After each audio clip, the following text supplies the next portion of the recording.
November 1930. A chilling headline ignited fear across Canada. Village of the Dead. An entire community had vanished. This was the remote wilderness of Angikuni Lake, a vast and desolate landscape, home to a small Eskimo tribe. Hunter Joe LaBelle, a frequent visitor, sought shelter for the night, approaching the normally hospitable village he knew well. A deep, profound stillness hung in the frozen air, broken only by the crunch of his own boots.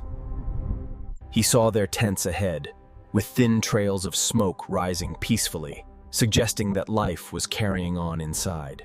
But as he walked into the village center, he found it completely deserted. No people, no animals, nothing.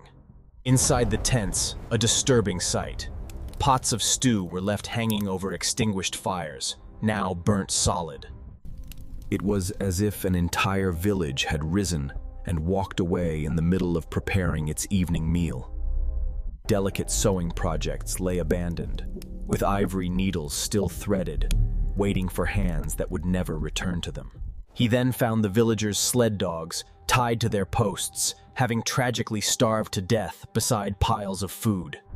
His blood ran cold at the next sight, a freshly opened grave, its sacred ground disturbed and chillingly empty.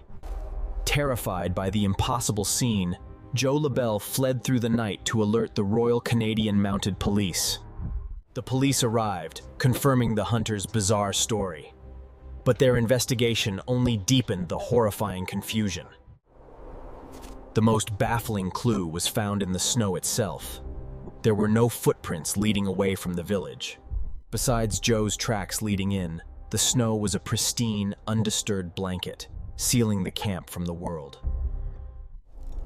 Could they have been attacked? The police found no signs of a struggle, no blood, nothing of value taken. The frozen lake was a sheet of solid ice. The tribe's kayaks and boats remained stored on the shore. Perhaps a sudden decision to migrate? But no one would leave cooking food, vital tools, and warm clothes behind. How could more than 100 men, women, and children be erased from existence without a single trace?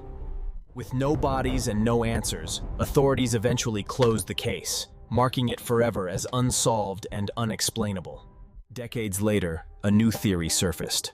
A hunter spoke of strange, glowing objects flying silently over the lake.